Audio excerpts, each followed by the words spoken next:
મિત્રો આપ જોઈ રહ્યા છો વડોદરા 24 અવર્સ ન્યૂઝ। હવે જોઈએ અગત્યના સમાચાર। ડભોઈની પતંગોની ગુજરાતના અનેક શહેરોમાં માંગ। ડભોઈના અનેક કારીગરો પતંગ બનાવી વરસભરની આજીવિકા મેળવે છે।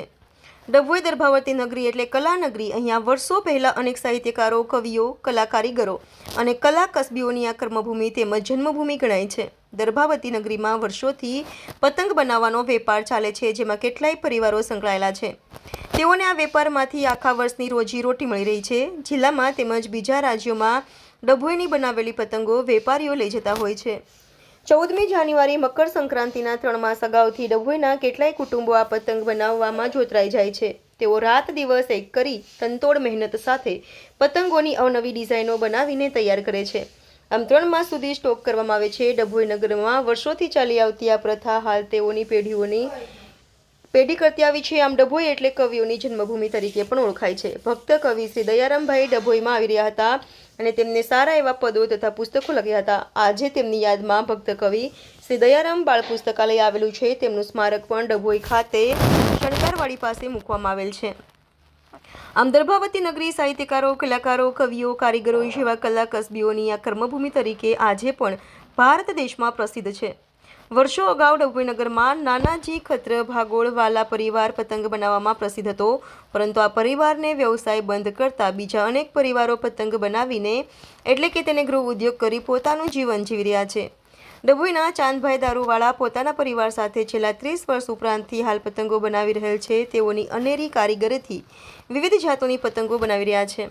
આ પતંગના કાગડા તેઓ દિલ્હી, કલકત્તા અને મદ્રાસથી મંગાવતા હોય છે। એની કમાન લાકડી વાંસની ગુજરાતની બહારથી મંગાવવી પડે છે, જેને લઈ ટ્રાયલ્સ ખર્ચ વધુ થાય છે અને હાલમાં મોંઘવારીને કારણે કાગડો તેમજ લાકડાની વાંસના ભાવો 20% વધ્યા છે, જેથી આ વર્ષે પતંગના ભાવ વધુ રહેશે। પતંગ રશિયાએ મોંઘા ભાવે પતંગો ખરીદવી પડશે। ડભોઈ નગરના કેટલાય વિસ્તારોમાં ઘરે ઘરે પતંગો બનાવવાનો ગૃહ ઉદ્યોગ ચાલી રહ્યો છે। અમે મૌડી ભાગોળ સરબતકુવા વિસ્તારમાં પતંગો બનાવીએ છીએ। પાછલા 30 વર્ષથી પહેલાં મારા પપ્પા બનાવતા હતા, અત્યારે અમે બનાવીએ છીએ। ને જે કમાન લાકડી છે, કાગળ જે આસામથી આવે છે અને દરેક જાતની વેરાયટી પતંગો પ્લાસ્ટિકની, કાગળની અમે જાતે બનાવીએ છીએ। ને કમાન લાકડીમાં આ વર્ષે વધારો થયો છે, કાગળમાં બી વધારો થયો છે। આ વર્ષે જાતની પતંગો બને છે?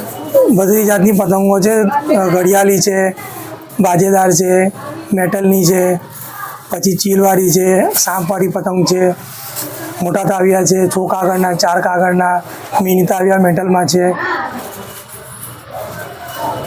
ને ગયા વર્ષ કરતાં આ વખતનું કેવું રહ્યું છે? ગયા વર્ષ કરતાં આ વર્ષ માલમાં થોડો ભાવ વધારો રહ્યો છે।